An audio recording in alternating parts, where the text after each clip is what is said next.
¿Por qué cada día de la Semana Santa tiene un significado tan profundo? ¿Y qué revela eso sobre el corazón de Dios? Muchos conocen los eventos, la entrada triunfal, la última cena, la cruz, pero pocos comprenden el propósito divino detrás de cada uno. En Lucas 24:26, Jesús pregunta: ¿no era necesario que el Cristo padeciera estas cosas y que entrara en su gloria? Esta declaración es la clave. Cada día, desde el Domingo de Ramos hasta el Domingo de Resurrección, fue planeado por Dios como parte de una obra perfecta de redención. Hoy exploraremos lo que significa cada día de la Semana Santa, no solo en términos de tradición, sino como etapas esenciales del amor sacrificial de Cristo. Te mostraremos cómo cada jornada revela un aspecto de la fe, del sufrimiento, de la obediencia y finalmente de la esperanza eterna. ¿Estás listo para entender lo que Dios tiene reservado para ti a través de estos días santos? Cuando Jesús entró en Jerusalén montado en un asno, las multitudes lo aclamaban con palmas en alto, gritando: Hosana al Hijo de David, bendito el que viene en el nombre del Señor, Hosana en las alturas. Mateo 21:9. Fue una escena gloriosa, casi festiva. Pero bajo esa algarabía había un contraste espiritual tan fuerte que solo podía ser percibido por los ojos que veían más allá de las ramas agitadas. No era una procesión cualquiera. Era el inicio de la entrega más dolorosa y al mismo tiempo más poderosa que el cielo había diseñado desde antes de la creación del mundo. En esa entrada, que a muchos les pareció un triunfo, se escondía ya la semilla de la cruz, y el corazón de Jesús, aunque rodeado de vítores, ya se hallaba en Getsemaní. Este día marca el comienzo de la Semana Santa y sin embargo también desnuda una de las mayores contradicciones del corazón humano, porque muchos de los que gritaban Hosana ese domingo gritarían crucifícales apenas unos días después. Y no es una casualidad que la Escritura nos lo muestre así. La entrada triunfal de Jesús nos revela cómo la fe superficial puede desaparecer ante la primera incomodidad y cómo la alabanza sin convicción puede ser más peligrosa que el silencio. Jesús sabía que la multitud no lo comprendía. En Lucas 19, 41 a 42 se nos dice que cuando llegó cerca de Jerusalén y vio la ciudad, lloró por ella, diciendo: oh, si también tú conocieras, a lo menos en este tu día, lo que es para tu paz, pero ahora está encubierto de tus ojos. El Salvador lloró, no por lo que le esperaba en la cruz, sino porque su pueblo no reconoció el día de su visitación. Aclamaron lo que no entendían. Celebraron al Rey sin comprender el reino. Hoy, el Domingo de Ramos, se conmemora en iglesias de todo el mundo. Se reparten palmas, se canta, se recuerdan aquellos momentos con cierto aire de triunfo. Pero si solo nos quedamos en la celebración exterior, estamos repitiendo el error de la multitud. Porque este día no fue diseñado para exaltar la emoción, sino para despertar la conciencia. ¿Qué significa verdaderamente recibir a Jesús? Lo aclamamos en los días de luz, pero lo negamos en las noches oscuras. La entrada de Jesús en un burro también es una declaración de intenciones. No eligió un caballo de guerra, como lo haría un conquistador terrenal. Eligió lo humilde, lo cotidiano, lo que no impresiona. Zacarías 9:9 ya lo había profetizado siglos antes. Alégrate mucho, hija de Sión. Da voces de júbilo, hija de Jerusalén. He aquí tu rey vendrá a ti, justo y salvador, humilde, y cabalgando sobre un asno, sobre un pollino, hijo de asna. No fue casualidad, fue una proclamación silenciosa. El reino de los cielos no entra con estruendo, sino con mansedumbre. Muchos esperaban que Jesús derrotara a los romanos, que liberara a Israel del yugo político, pero Él vino a liberar el alma, no el territorio. El verdadero enemigo no estaba en el imperio, sino en el corazón. Y eso sigue siendo verdad hoy. Queremos un Dios que resuelva nuestras circunstancias externas, cuando lo que Él quiere es transformar nuestras condiciones internas. Por eso el Domingo de Ramos también nos revela el contraste entre nuestras expectativas humanas y el propósito divino. Pensemos por un momento en Pedro. Él también estaba ahí, lleno de pasión, convencido de que seguir a Jesús era caminar hacia una conquista visible. Pero cuando el Maestro habló de la cruz, de sufrimiento, de muerte, Pedro lo reprendió. Y Jesús le dijo: apártate de mí, Satanás, porque no pones la mira en las cosas de Dios, sino en las de los hombres. Marcos 8:33. Este mismo Pedro días después lo negaría 3 veces. Porque cuando la fe está basada en lo que Dios puede hacer por mí y no en quién es Él, entonces esa fe no resiste la prueba del fuego. El Domingo de Ramos es entonces un espejo.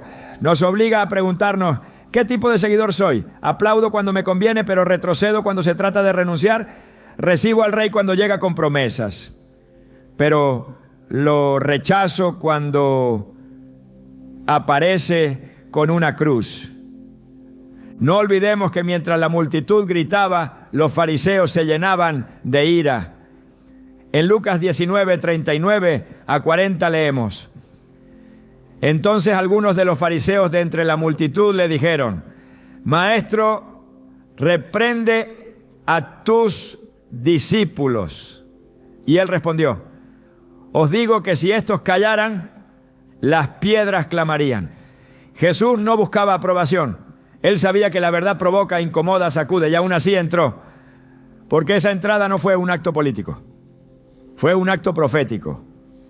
Ese mismo día, después de la entrada, Jesús no fue a descansar.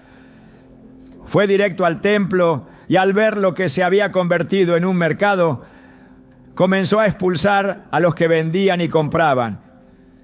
Esto nos revela algo profundo. Cuando Jesús entra en nuestra vida, no se conforma con ser recibido. Él quiere purificar, quiere habitar, y para eso necesita limpiar. El Evangelio de Mateo registra estas palabras de Jesús: mi casa será llamada casa de oración, mas vosotros la habéis hecho cueva de ladrones. Mateo 21:13. Lo que comenzó como celebración se transformó en confrontación. Este contraste es clave. Dios puede comenzar tocando tu vida con gozo, pero si de verdad lo dejas entrar, vendrá también con fuego. Porque el propósito no es simplemente visitarte, es transformarte. Y esa transformación comienza cuando permites que derribe tus mesas de intercambio.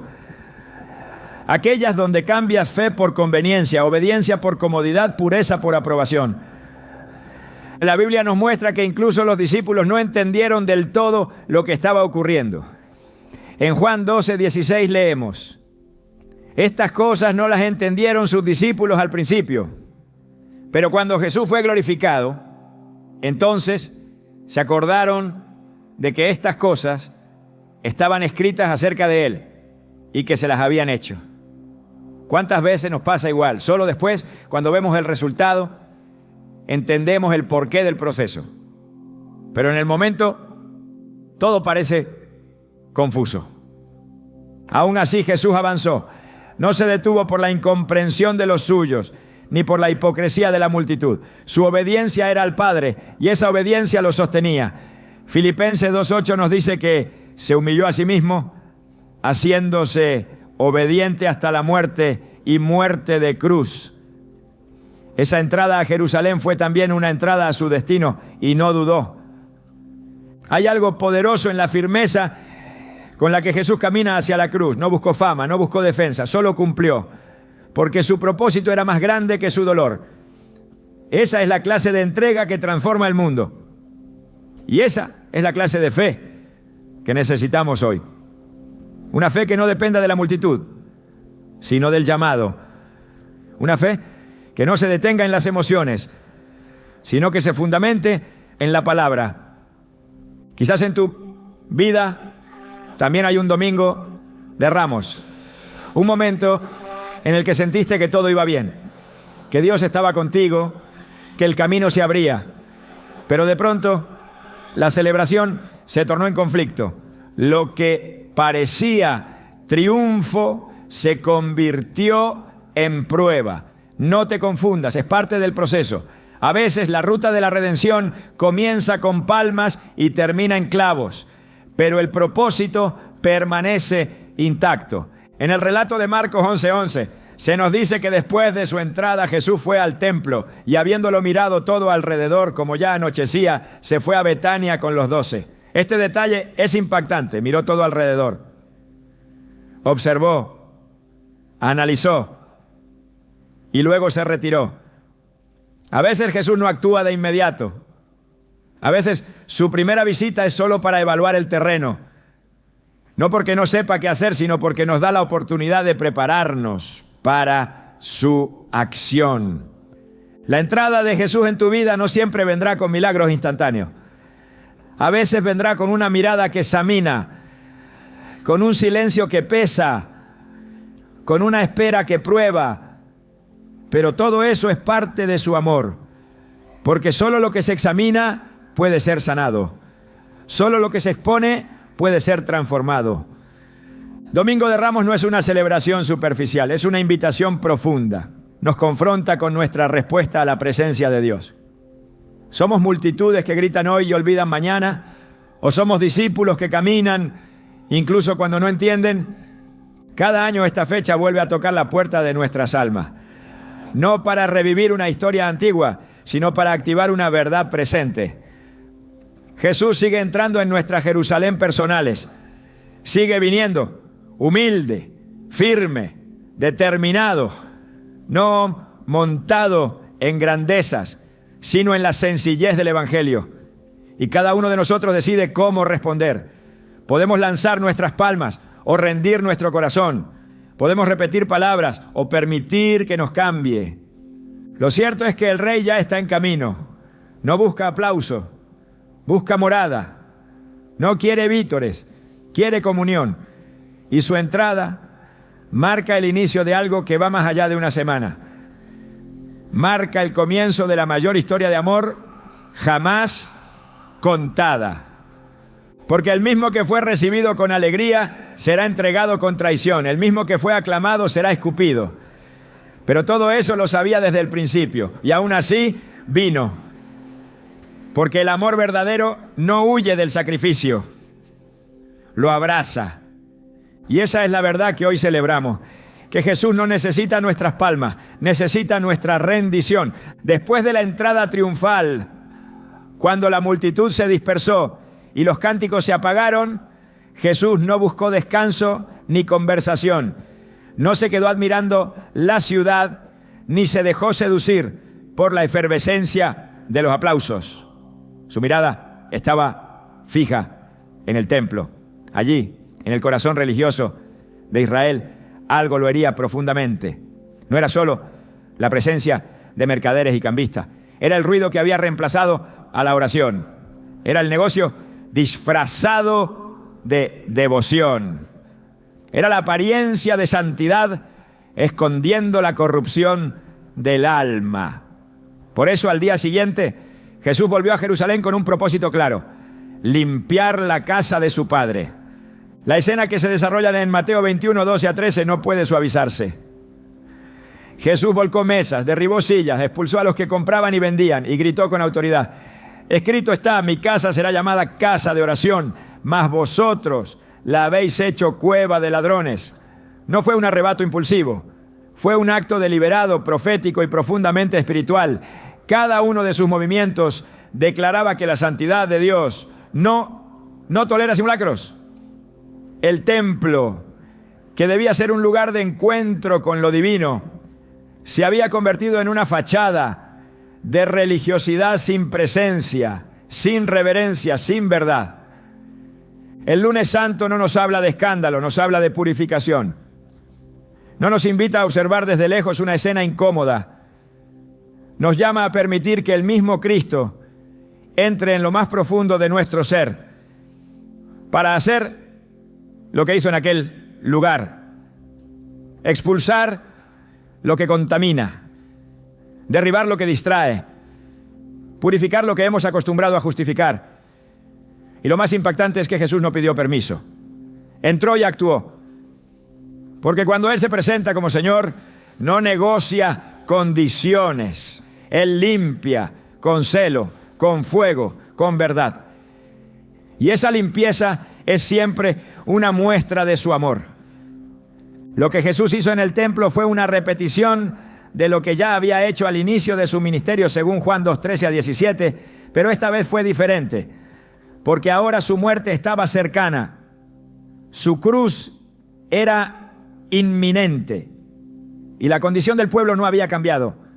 El comercio seguía disfrazado de servicio, el ruido seguía ocultando la voz de Dios y la gente seguía llamando adoración a lo que solo era transacción. Por eso Jesús actuó con la intensidad de quien sabe que el tiempo se agota y que la verdad no puede esperar. El celo por la casa de Dios lo consumía. Así lo había profetizado el Salmo 69:9. Porque me consumió el celo de tu casa, y los denuestos de los que te vituperaban cayeron sobre mí. Ese celo no era violencia, era amor puro, iracundo ante la corrupción, determinado ante la indiferencia. Un amor que no tolera lo tibio ni lo falso. Y si así fue con el templo de Jerusalén, ¿cuánto más lo será con el templo que somos nosotros? Porque ahora, bajo el nuevo pacto, el lugar donde Dios quiere habitar no es un edificio, sino nuestro interior. Como lo declara primera carta a los Corintios 6:19. ¿O ignoráis que vuestro cuerpo es templo del Espíritu Santo, el cual está en vosotros? El lunes santo es el día en que Cristo no solo entra, sino que actúa. No se limita a observar, sino que ejecuta. Y lo hace con una intención: restaurar lo que le pertenece. Su acción nos muestra que el amor de Dios no es complaciente, es transformador. No acaricia el pecado, lo confronta. No pasa por alto lo oculto, lo saca a la luz. Porque no hay redención sin purificación. Y no hay presencia de Dios donde hay idolatría escondida detrás de ritos religiosos. El ruido que Jesús encontró en el templo es el mismo que muchas veces llena nuestra vida. Intercambiamos la intimidad con Dios por la actividad constante. Sustituimos el silencio de la oración por el murmullo de nuestras preocupaciones. Convertimos lo sagrado en rutina y lo eterno en costumbre. Pero Jesús sigue entrando y sigue volcando mesas, no porque nos rechace, sino porque nos ama. No para humillarnos, no, sino para restaurarnos. Es significativo que lo primero que hizo Jesús después de limpiar el templo fue sanar. Mateo 21:14 dice: y vinieron a él en el templo ciegos y cojos y los sanó. La limpieza antecede a la manifestación del poder. Cuando el templo fue purificado, entonces la gracia fluyó. Entonces el milagro fue posible. Esto nos revela un principio espiritual profundo. Donde hay desorden no hay plenitud. Pero cuando el lugar se ordena conforme a la voluntad de Dios, su gloria se manifiesta sin restricciones. Y los niños lo entendieron mejor que los sacerdotes. Mientras los líderes religiosos se escandalizaban por lo que veían, los más pequeños gritaban: ¡Hosana al Hijo de David! Y Jesús, en lugar de callarlos, afirmó lo que está escrito en el Salmo 8:2. De la boca de los niños y de los que maman perfeccionaste la alabanza. La verdadera adoración no nace del conocimiento intelectual, sino de un corazón limpio. No depende de la posición religiosa, sino de la disposición espiritual. El lunes santo nos deja sin excusa, porque no se trata de lo que otros ven, sino de lo que Dios ve. No se trata de cuán bien aparentamos, sino de cuán dispuestos estamos a dejar que Él limpie lo que hemos acostumbrado a esconder. Su presencia no puede coexistir con la falsedad. Su gloria no se manifiesta en lo mezclado. Por eso Jesús entró y limpió. Porque lo primero que hace el amor verdadero es quitar lo que impide el encuentro. En Malaquías 3, 1-3 se profetiza sobre la venida del Señor diciendo: y vendrá súbitamente a su templo el Señor. ¿Y quién podrá soportar el tiempo de su venida? Porque Él es como fuego purificador y purificará a los hijos de Leví. Este pasaje apunta directamente a lo que ocurrió ese día. Jesús vino al templo como el fuego que refina, como el jabón que blanquea. Su presencia no fue cómoda, fue confrontadora, pero también fue necesaria. Porque sin limpieza no hay comunión. Este día también revela una tensión espiritual constante, la que existe entre lo que Dios desea y lo que nosotros permitimos. Él quiere hacer de nuestro corazón una morada santa, pero muchas veces lo llenamos de distracciones, de prioridades ajenas al reino, de prácticas que hemos normalizado pero que en realidad ofenden su santidad. Y en su misericordia Él sigue viniendo, no como juez para condenar, sino como redentor para transformar. La limpieza que Jesús realizó no fue simbólica, fue espiritual, profética y necesaria. Porque su sacrificio en la cruz no sería simplemente para perdonar pecados, sino para abrir el camino a una nueva manera de vivir. Una vida en la que el templo ya no es de piedra, sino de carne. Una vida en la que cada pensamiento, cada intención, cada palabra, cada acto es parte del altar donde Dios quiere habitar. Y no basta con abrir la puerta, hay que permitir que Él haga lo que vino a hacer. Porque cuando Jesús entra no viene a observar, viene a gobernar. Y ese gobierno comienza por el orden. La limpieza es el primer acto de su reinado. Solo cuando se remueve lo impuro puede establecerse lo eterno. Solo cuando caen las mesas del ego se levantan los altares de la verdad. El Evangelio nos muestra que la reacción a esta limpieza no fue arrepentimiento, sino resistencia. Los principales sacerdotes y escribas se indignaron. No soportaron ver a Jesús tomando autoridad donde ellos habían perdido el control. Porque cuando la luz llega, desenmascara la oscuridad. Y la oscuridad, lejos de rendirse, muchas veces se defiende. Pero la autoridad de Cristo no se sujeta a estructuras humanas. Su celo no se negocia. Su verdad no se ajusta a los sistemas. Él limpia, no para agradar a los hombres, sino para preparar el lugar de su gloria. Este día también nos enseña que la santidad no es negociable. Dios no comparte su casa con lo profano, no habita donde hay mezcla. Por eso el apóstol Pedro escribe en 1 Pedro 1:16, sed santos, porque yo soy santo. No es una sugerencia, es un llamado. Y ese llamado comienza con un acto de limpieza, porque solo lo santo puede contener lo eterno. Jesús no derramó su sangre para que sigamos viviendo con corazones divididos. No murió para que mantengamos nuestros templos llenos de voces que no provienen del cielo. Él entregó su vida para que fuéramos completamente suyos. Y esa entrega demanda una respuesta radical. El lunes santo no nos da margen para medias tintas. Nos muestra que el Dios de amor también es fuego consumidor y que ese fuego no destruye sino que purifica. Cada año al recordar este día no podemos limitarnos a los hechos históricos. Debemos mirarlo como una visita divina al centro de nuestro ser, como un acto de gracia que revela lo que debe ser quitado, como una oportunidad para volver al diseño original, ser templo de su gloria. Porque mientras Él camine entre nosotros, seguirá volcando lo que estorba, seguirá hablando donde el ruido nos ha ensordecido, seguirá purificando lo que creíamos intocable, y lo hará no con condenación, sino con propósito. Porque su meta no es humillar, sino restaurar, no es destruir, sino redimir. Hoy, igual que entonces, su mirada se posa sobre el templo, y no lo hace para admirar las estructuras, lo hace para buscar fruto, para ver si hay oración genuina, si hay adoración verdadera, si hay espacio para su presencia. Y si no lo hay, actuará.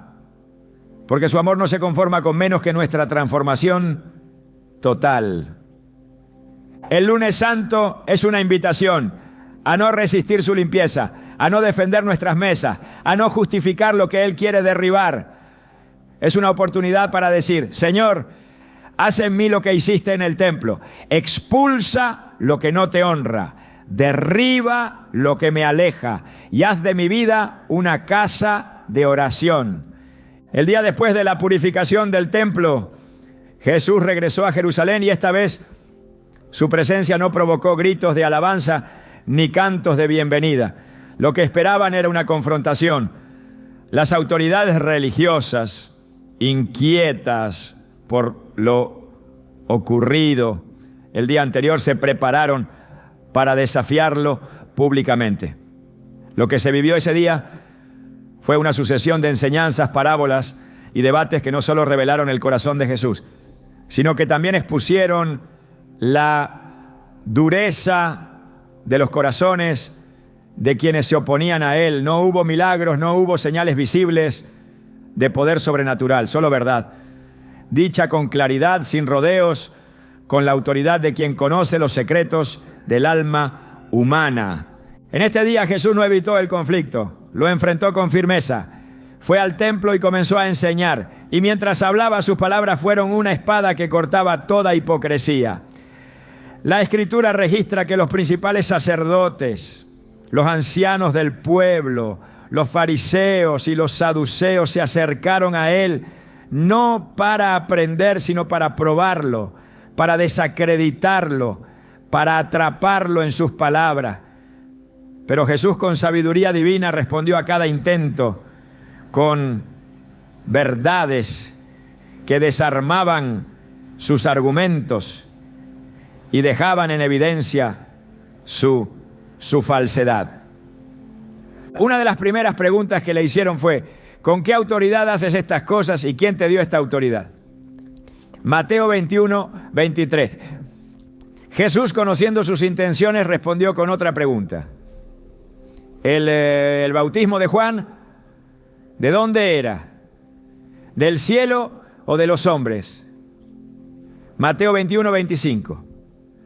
No supieron responder, no podían negar que Juan era profeta, pero tampoco querían aceptar que su mensaje, que apuntaba al Mesías, era verdadero. Jesús no evadía, pero tampoco jugaba en el terreno del engaño. Su autoridad no dependía de credenciales humanas, provenía directamente del Padre. En ese contexto comenzó a enseñar mediante parábolas que eran flechas directas al corazón de quienes lo escuchaban. La parábola de los 2 hijos, la de los labradores malvados y la de la fiesta de boda fueron pronunciadas en ese mismo día. Cada una de ellas revelaba una dimensión del reino y al mismo tiempo denunciaba la dureza, la ceguera y la hipocresía de los líderes religiosos.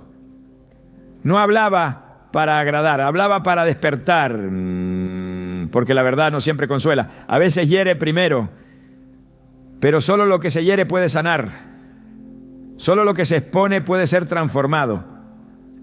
La parábola de los labradores malvados, Mateo 21, 33 a 46, es especialmente reveladora. Un hombre planta una viña, la equipa con todo lo necesario y se la arrienda a unos labradores. Cuando llega el tiempo del fruto, envía a sus siervos, pero ellos los maltratan, los matan. Finalmente envía a su hijo y también a él lo asesinan.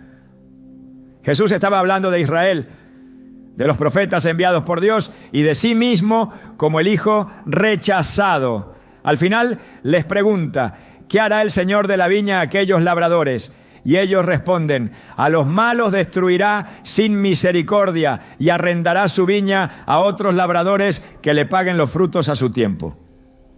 No se dieron cuenta de que se estaban condenando a sí mismos, y cuando comprendieron que hablaba de ellos, buscaron cómo prenderlo, pero temían a la multitud porque la gente lo reconocía como profeta. El martes santo no fue un día de calma, fue un día de fuego, un día donde la verdad se manifestó con tanta fuerza que nadie pudo quedarse neutral. Quienes tenían el corazón endurecido se llenaron de enojo. Quienes tenían sed de justicia se aferraron a sus palabras. Jesús también denunció con dureza a los escribas y fariseos. En Mateo 23 se encuentra una de las declaraciones más fuertes que jamás pronunció. No contra los pecadores comunes, no contra los romanos, sino contra los líderes que aparentaban santidad. 7 veces repite: ay de vosotros, escribas y fariseos hipócritas. Les reprocha su religiosidad externa, su amor por los primeros lugares, su deseo de ser vistos por los hombres. Les dice que son como sepulcros blanqueados, que por fuera parecen hermosos, pero por dentro están llenos de huesos y de inmundicia. Su voz no tembló, no se contuvo, porque el engaño espiritual es una de las formas más peligrosas de oscuridad. Este día nos enseña que la verdad de Dios no es cómoda, no se ajusta a los intereses humanos, no se doblega ante las estructuras religiosas, no busca aprobación, busca transformación. Jesús no endulzó su mensaje, lo proclamó con firmeza, porque amaba demasiado a su pueblo como para dejarlo en la oscuridad, y porque sabía que ya no había tiempo. Su hora se acercaba, la cruz estaba más cerca, y cada palabra era una última oportunidad para despertar a quienes aún podían oír. También habló del fin de los tiempos. En el Monte de los Olivos consoló con sus discípulos, ¿no? Pronunció el conocido discurso escatológico. Mateo 24 y 25 registran estas enseñanzas. Allí habló de la destrucción del templo, de los falsos cristos, de las señales del fin, del amor que se enfriará, de la gran tribulación. Pero también habló de la venida del Hijo del Hombre, del juicio, de la separación entre ovejas y cabritos. No como una amenaza, sino como una advertencia misericordiosa, porque quien ama, advierte, y quien ve lo que viene, no calla. La parábola de las 10 vírgenes, la de los talentos y la del juicio de las naciones fueron parte de ese mismo día. En ella Jesús reveló que no basta con tener apariencia de fe, hace falta preparación, fidelidad y compasión. El aceite que faltó en las lámparas de las vírgenes insensatas simboliza esa falta de comunión verdadera. El siervo que escondió su talento representa al que desperdicia lo que Dios le confió.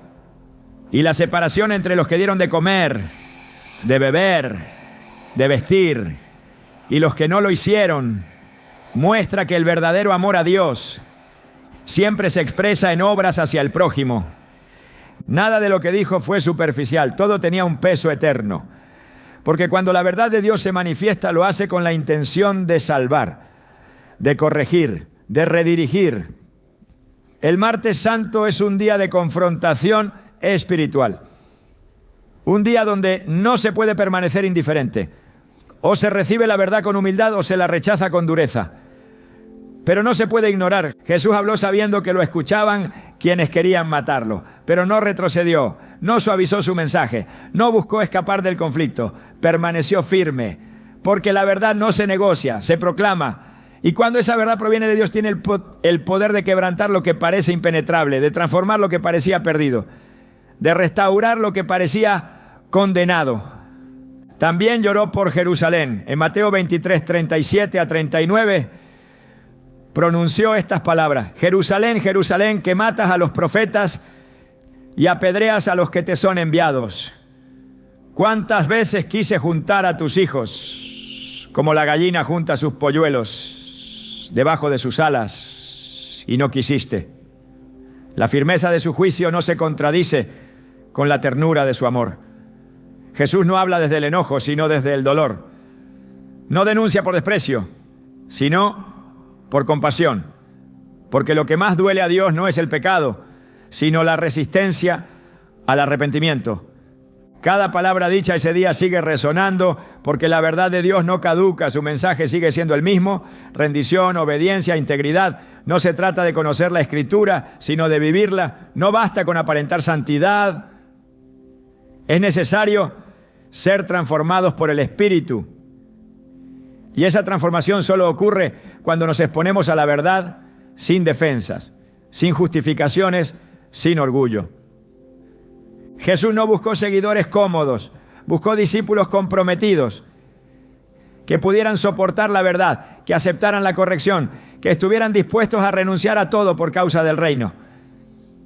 El Martes Santo revela que seguir a Cristo no es una decisión superficial, es una entrega total, un abandono de toda hipocresía, de toda doble vida, de toda religiosidad vacía. Porque solo los que se rinden completamente pueden experimentar la libertad que trae su verdad. Y conoceréis la verdad, y la verdad os hará libre. Juan 8:32. Pero esa verdad, antes de liberar, confronta. Antes de sanar, revela la herida. Antes de consolar, sacude. Porque el Evangelio no es una declaración de comodidad. Es una llamada a morir para vivir, a soltar lo falso para abrazar lo eterno. El Martes Santo es la jornada de la verdad que incomoda, pero también la verdad que salva. Es el día en que Jesús levantó la voz no para condenar, sino para despertar.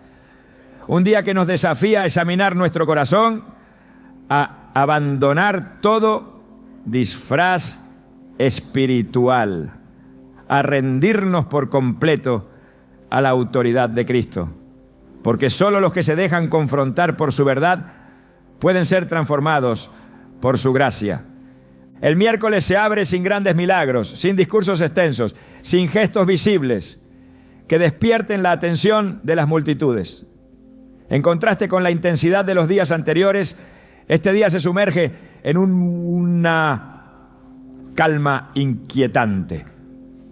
Jesús no aparece enseñando en el templo, ni se registran confrontaciones con los fariseos, ni se proclama públicamente alguna parábola. El Evangelio guarda un silencio que pesa, como el aire antes de una tormenta.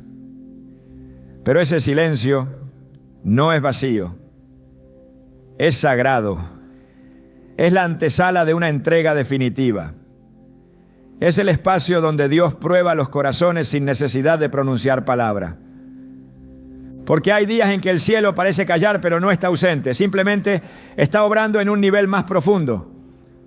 El miércoles santo representa ese tipo de jornada espiritual. Cuando el estruendo cesa. Cuando la revelación da paso a la espera. Cuando la emoción inicial se encuentra con la realidad del compromiso. Y en ese cruce silencioso se revela quién permanece y quién retrocede. En este día, mientras todo parece estar en pausa, algo crucial se está gestando en secreto. Judas Iscariote busca a los principales sacerdotes. No lo hace con luz, lo hace en las sombras. Mateo 26, 14 a 16 nos dice que fue entonces cuando él preguntó: ¿qué me queréis dar? Y yo os lo entregaré. Y ellos le asignaron 30 piezas de plata. Desde ese momento Judas buscaba oportunidad para entregarlo. Es en este día cuando la traición se activa. No con gritos, sino con un acuerdo silencioso. Nada exterior parecía alterado, pero espiritualmente las fuerzas ya se estaban alineando. En la superficie todo puede aparentar calma, pero cuando el corazón ya ha decidido alejarse de Dios, el enemigo encuentra su camino. Y no siempre lo hace con estridencia. A veces entra por la rendija de una intención torcida, por la grieta de una decepción no entregada, por el deseo de controlar lo que solo a Dios le corresponde decidir. El miércoles santo nos recuerda que el silencio también puede ser parte del plan de Dios. No todos los días están llenos de manifestaciones. Hay días donde lo único que se oye es el eco de una decisión. Y aún en esa aparente quietud, la fidelidad es probada. Porque quien ama verdaderamente sigue firme incluso cuando el cielo no responde de inmediato. La fe madura en la ausencia de señales, no en la abundancia de respuestas. En Isaías 30:15 está escrita una clave espiritual que resuena con la esencia de este día. En descanso y en reposo seréis salvos. En quietud y en confianza será vuestra fortaleza. Hay fortaleza que no nace del hacer, sino del permanecer, del resistir sin ver, del confiar cuando no se entiende. El silencio de Dios no es castigo, es una forma de purificación, una pausa donde se revela la calidad de nuestra fidelidad. Jesús, sabiendo todo lo que venía, no trató de impedirlo, no confrontó a Judas, no denunció el pacto que se estaba gestando en la oscuridad, lo dejó hacer, porque el verdadero poder no necesita demostrar fuerza. Descansa en la certeza de que el propósito de Dios no puede ser frustrado. Esa es la convicción que sostiene al justo cuando todo parece detenerse, que aún lo oculto será redimido, que incluso la traición será absorbida por el plan divino para gloria de aquel que reina sobre todo. Este día es una invitación a profundizar, a revisar las intenciones que se ocultan bajo nuestra obediencia externa, a permitir que el Espíritu examine lo que ni siquiera hemos verbalizado, porque las traiciones más profundas no comienzan con un acto, sino con un pensamiento que nunca fue rendido. El silencio de Dios, lejos de ser abandono, es una puerta que se abre a la confrontación interna que no puede hacerse con palabras. Solo en quietud se revelan los verdaderos motivos. Solo en el aparente vacío se oye la voz que nunca miente. El miércoles santo es también el día donde somos llamados a decidir sin presión, sin audiencia, sin espectáculo. Decisiones tomadas en secreto que determinan destinos eternos. Cuando nadie nos observa, cuando no hay recompensa visible, cuando todo parece igual que ayer, pero el corazón sabe que ya no lo es. Porque una vez que la traición se acepta, el camino se oscurece. Y una vez que la fidelidad se afirma, aunque en silencio, se abre el paso hacia la eternidad. Jesús no necesitó hablar para demostrar su autoridad. Su silencio era obediencia perfecta. Su quietud era la preparación del Cordero que se ofrecía sin resistencia. Isaías 53:7 lo describe con precisión. Angustiado él y afligido, no abrió su boca. Como cordero fue llevado al matadero y como oveja delante de sus trasquiladores enmudeció y no abrió su boca. Ese silencio no era debilidad, era entrega, era confianza total en el plan del Padre. Porque la redención no se construye solo con palabras, se sella con actos de obediencia en lo invisible. Este día nos desafía a no temer el silencio de Dios, a no desesperar cuando no hay señales, a comprender que muchas veces en los días donde parece no ocurrir nada, se están librando las batallas más determinantes. La fidelidad verdadera no se demuestra en el escenario, sino en el secreto, en la perseverancia silenciosa, en el amor que no exige pruebas, porque sabe a quién ha creído. El miércoles santo no es un día sin significado, es el susurro antes del clamor, el umbral antes del sacrificio, el terreno donde se define lo que no será visto por los hombres, pero será contado en el cielo, porque lo que se decide en lo secreto Dios lo honra en lo eterno. La noche cae y con ella se levanta el velo sobre el misterio más profundo de la entrega. No hay multitudes, ni vítores, ni ruidos de confrontación. Solo un aposento preparado, una mesa dispuesta y un maestro que se arrodilla para lavar pies. El Jueves Santo no es un momento de gloria visible. Es el día donde la majestad se viste de siervo, donde el amor se revela en acciones que el mundo no espera y muchas veces no entiende. Aquí no hay alarde, pero hay poder, un poder que no se impone, sino que se inclina, porque el reino de Dios no avanza con espadas, sino con toallas. Jesús sabía lo que vendría, sabía que esa sería su última cena con los suyos. Conocía el corazón de cada uno, incluso el del que lo entregaría. Y aún así tomó el pan, dio gracias y lo partió. Tomó la copa y la bendijo. No hubo reproches, no hubo amenazas, hubo entrega. Juan 13 muestra que antes de comenzar la cena, Jesús se levantó, se ciñó una toalla, echó agua en una vasija y comenzó a lavar los pies de sus discípulos, uno por uno, en silencio, sin omitir a ninguno. Pedro, perplejo, intentó detenerlo. No entendía cómo el maestro podía humillarse así. Pero Jesús le dijo con firmeza: lo que yo hago tú no lo comprendes ahora, mas lo entenderás después. Juan 13:7. Porque hay actos de amor que solo se comprenden cuando se ha pasado por el fuego del quebranto. Hay gestos que solo adquieren sentido cuando la cruz ha tocado el alma.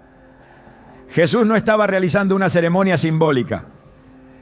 Estaba estableciendo el estándar de lo que significa amar como Él ama. La cena que compartieron esa noche no era una cena más. Era el cumplimiento de lo que había sido anunciado desde antiguo. En el Éxodo, Dios había instituido la Pascua como señal de liberación.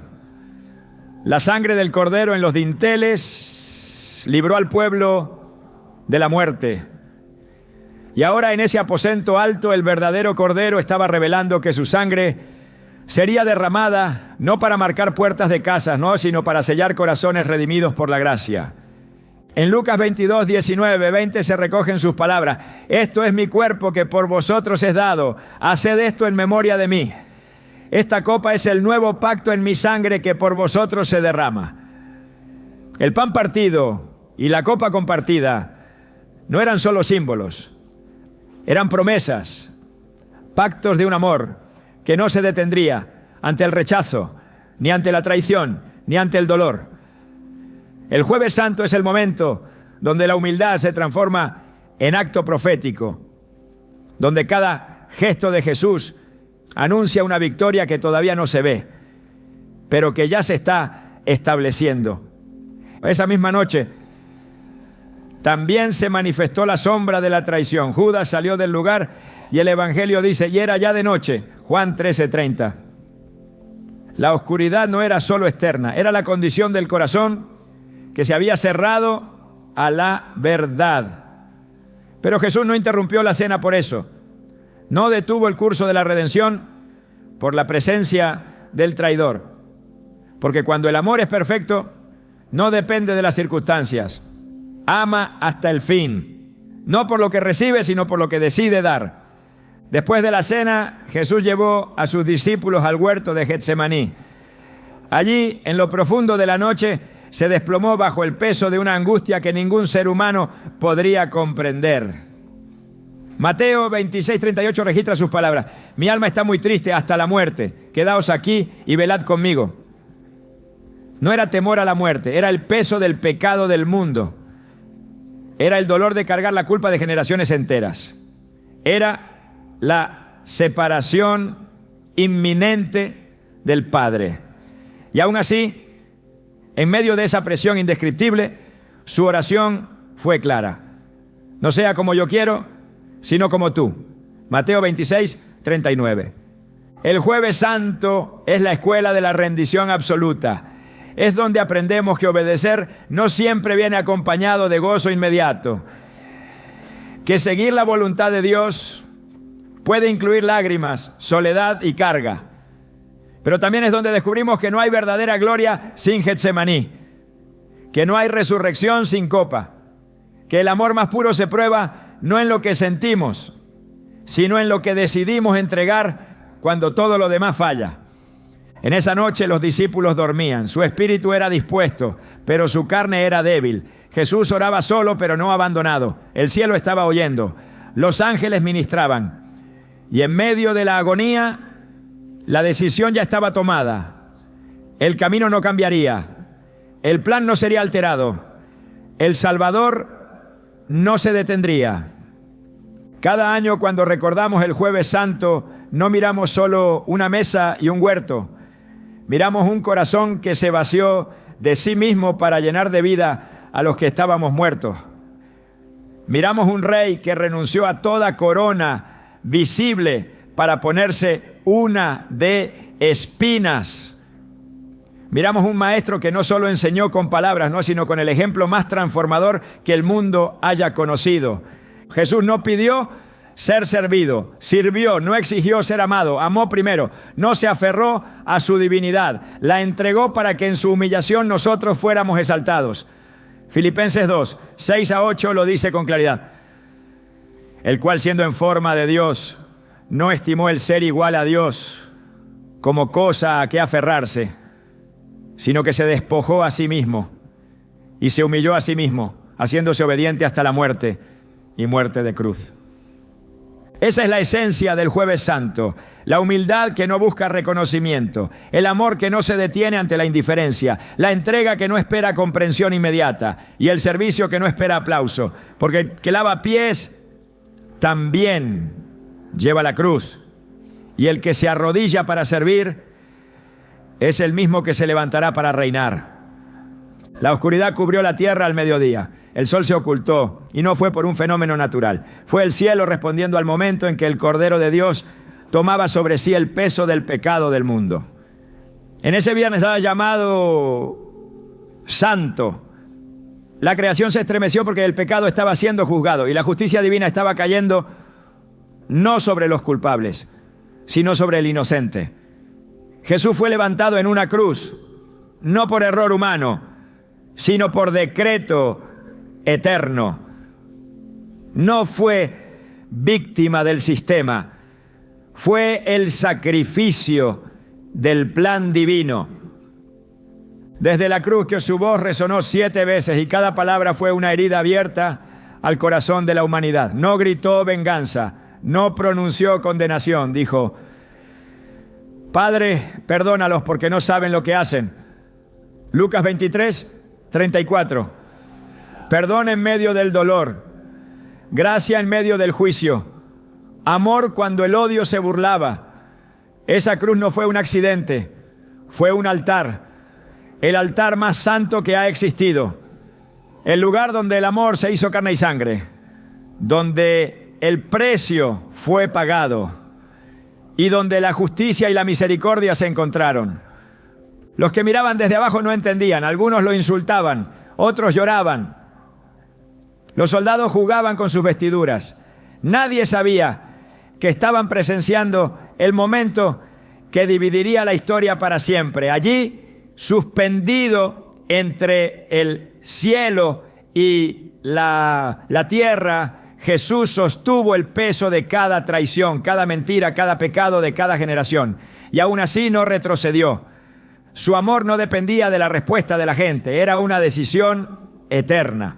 Juan 19:30 registra las últimas palabras del Salvador antes de entregar su espíritu. Consumado es. No fue un grito de derrota, fue un grito de victoria. Todo estaba cumplido. Todo lo necesario para la redención había sido hecho. La tierra tembló, las rocas se partieron, el velo del templo se rasgó de arriba abajo. Y ese detalle no fue simbólico, fue una proclamación. Ya no habría separación entre Dios y los hombres. El camino al lugar santísimo fue abierto por medio del cuerpo partido del Hijo. Hebreos 10, 19, 20 lo confirma. Así que, hermanos, teniendo libertad para entrar en el lugar santísimo, por la sangre de Jesucristo, por el camino nuevo y vivo que Él nos abrió a través del velo, esto es, de su carne. El sacrificio no solo fue suficiente, fue perfecto, irrepetible, definitivo. El cuerpo fue bajado con cuidado, lo envolvieron en lienzos, fue depositado en una tumba nueva. Una piedra cerró la entrada y el silencio volvió a cubrir la tierra. El sábado llegó y con él la espera, una espera tensa, donde los discípulos se escondieron, el dolor se profundizó y la esperanza pareció enterrada con el cuerpo de su maestro. Pero en ese silencio aparente, Dios seguía obrando. Porque aunque los ojos no veían y los oídos no oían, el plan eterno seguía avanzando. El sábado no fue el fin, fue el espacio sagrado entre la muerte y la resurrección. El libro de Isaías, siglos antes, ya había profetizado este misterio. Isaías 53 describe con exactitud lo que Jesús vivió. Fue despreciado, varón de dolores, experimentado en quebranto. Fue herido por nuestras rebeliones, molido por nuestros pecados. El castigo de nuestra paz fue sobre él, y por sus llagas fuimos nosotros curados. Fue llevado como cordero al matadero, y como oveja delante de sus trasquiladores, enmudeció y no abrió su boca. Fue cortado de la tierra de los vivientes. Y sin embargo, el mismo pasaje anuncia que verá linaje, vivirá por largos días, y el plan del Señor prosperará en su mano. Lo que parecía el fin era solo el principio de algo más glorioso. Mientras los discípulos lloraban y los enemigos celebraban, el cielo preparaba el momento más glorioso de la historia. No habría tercer día sin segundo, no habría resurrección sin sepultura. El sábado nos enseña que hay etapas en las que todo parece estancado, pero Dios está haciendo algo que aún no se revela. El silencio del sábado no es prueba de abandono, es preludio del milagro. El descanso de ese día fue profético, porque la obra ya estaba hecha, no hacía falta más, solo esperar el amanecer. Y el amanecer llegó. El primer día de la semana, cuando aún estaba oscuro, algunas mujeres se acercaron a la tumba con perfumes y telas. Iban a honrar a un cuerpo que creían muerto, pero se encontraron con una piedra removida y con un mensaje que cambiaría la eternidad. ¿Por qué buscáis entre los muertos al que vive? No está aquí, sino que ha resucitado. Lucas 24, 5 a 6. No fue una ilusión, no fue una visión colectiva. Fue una realidad física, gloriosa, irrefutable. Jesús había vencido a la muerte. Los ángeles no anunciaron una doctrina, anunciaron un hecho, no invitaron a filosofar, invitaron a creer. Porque si Cristo resucitó, entonces la muerte ya no tiene la última palabra, el pecado ya no reina, el infierno fue vencido y el reino de Dios fue inaugurado con poder. Primera carta a los Corintios 15, 17 a 20 lo declara con autoridad. Y si Cristo no resucitó, vuestra fe es vana. Aún estáis en vuestros pecados. Pero ahora Cristo ha resucitado de los muertos. Primicias de los que durmieron es hecho. El domingo de resurrección no es el final de la historia, es el inicio de una nueva creación. Jesús se apareció a los suyos, comió con ellos, mostró sus manos y su costado. No era un espíritu, era el mismo que había sido clavado, pero ahora glorificado. Caminó con ellos, habló con ellos, confirmó la promesa y antes de ascender dejó una comisión que aún resuena. Id por todo el mundo y predicad el evangelio a toda criatura. Marcos 16, 15. El evangelio no se basa solo en la cruz, no, sino también en la tumba vacía. No es un mensaje de dolor, sino de transformación. No es solo muerte, es vida nueva, vida eterna. Este tramo final de la Semana Santa concentra el corazón mismo del cristianismo. No hay redención sin cruz. No hay libertad sin sacrificio, pero tampoco hay reino sin resurrección. No basta con llorar el viernes, es necesario creer el domingo, porque la fe que solo contempla el sufrimiento, pero no se apropia de la victoria, es una fe incompleta. La cruz perdona, pero la resurrección empodera. La muerte de Jesús nos limpia, pero su resurrección nos eleva. Romanos 6:4 nos lo recuerda. porque somos sepultados juntamente con Él para muerte por el bautismo, a fin de que como Cristo resucitó de los muertos por la gloria del Padre, así también nosotros andemos en vida nueva. Lo que ocurrió entre el viernes y el domingo no fue simbólico, fue un cambio de realidad. El reino de las tinieblas fue despojado. La autoridad fue devuelta al Hijo, y con ella todos los que creen en su nombre fueron hechos hijos de Dios. No por mérito, sino por gracia, no por obras, sino por sangre, no por religión, sino por resurrección. Colosenses 2:14-15 declara que Jesús anuló el acta de los decretos que había contra nosotros y la quitó de en medio, clavándola en la cruz. Y despojó a los principados y a las potestades y los exhibió públicamente, triunfando sobre ellos en la cruz. Hoy ese triunfo sigue vigente. La tumba sigue vacía y su victoria sigue siendo nuestra esperanza. En cada Viernes Santo de dolor personal, en cada sábado de silencio, la resurrección es la promesa que nos sostiene. Porque si Él vive, entonces todo tiene sentido.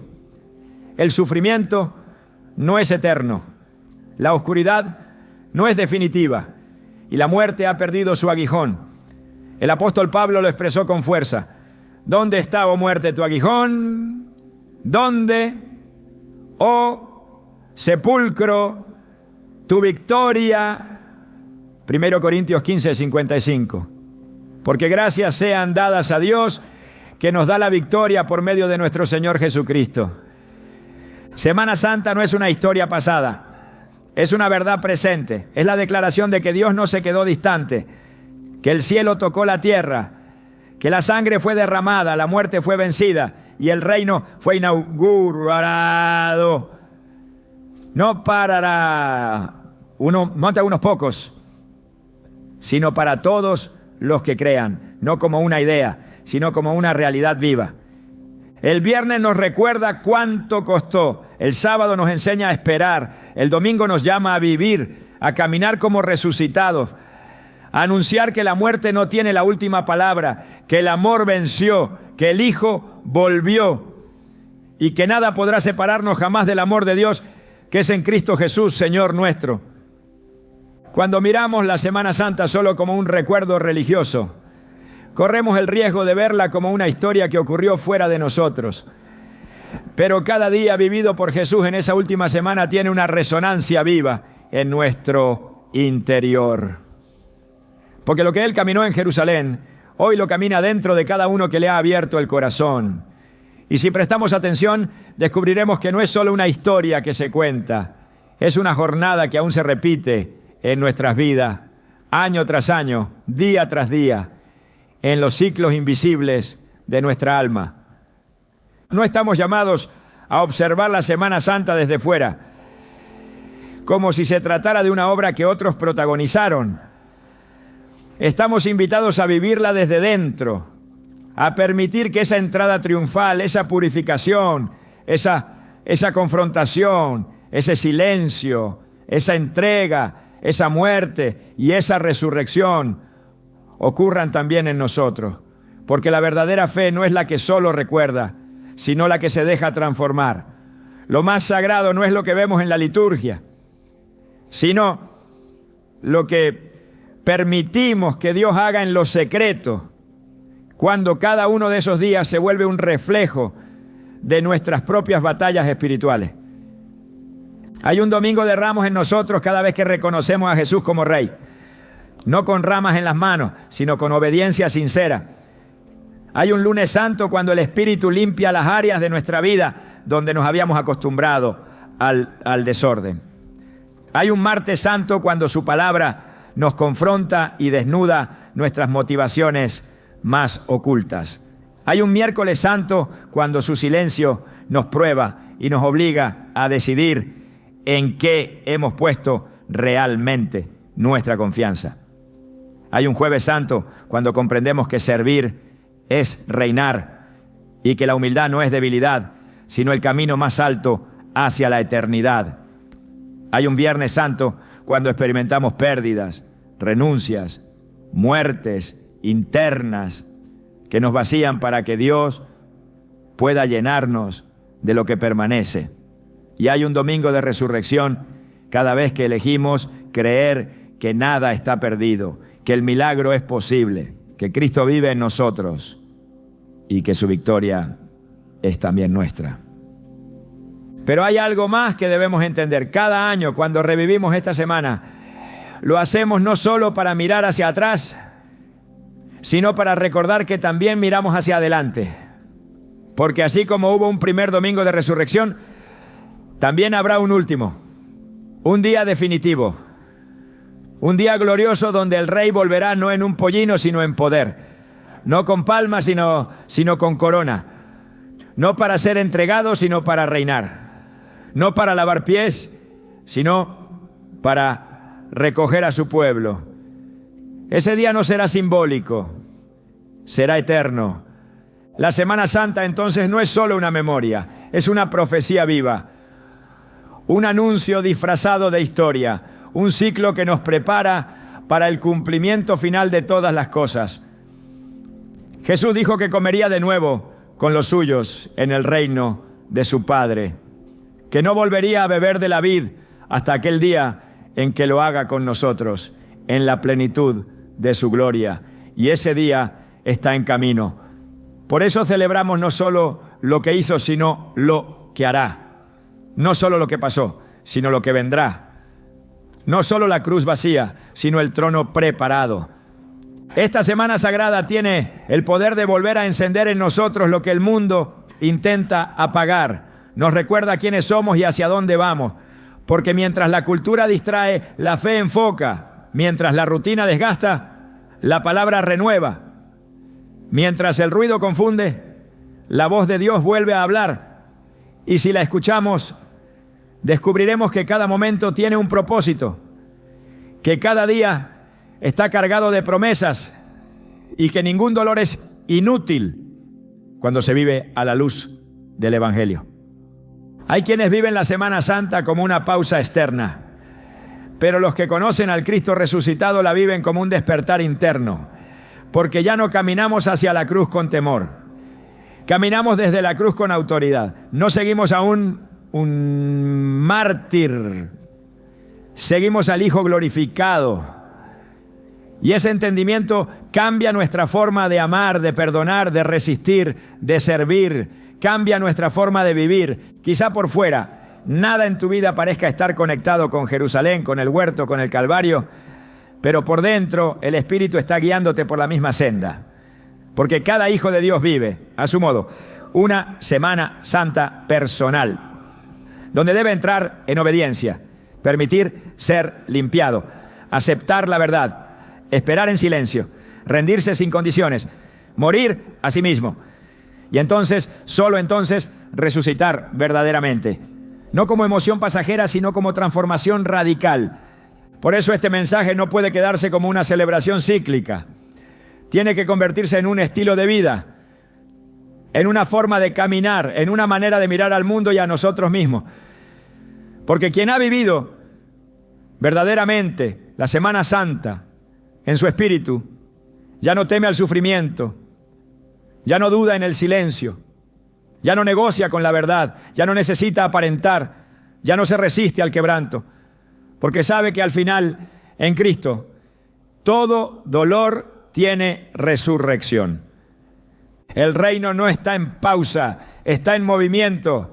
Y cada paso de esta Semana Santa que Jesús caminó es una señal profética de lo que sigue ocurriendo en los que lo siguen con todo el corazón. Hoy, si puedes sentir el peso de estas verdades, no las sueltes. No dejes que pasen como una emoción de temporada. Haz de cada una piedra viva en tu caminar diario. Vuelve tu rostro al cielo, no solo en Semana Santa, sino todos los días. Y recuerda, el que murió, resucitó. El que resucitó, reinará. Y el que reina, vendrá otra vez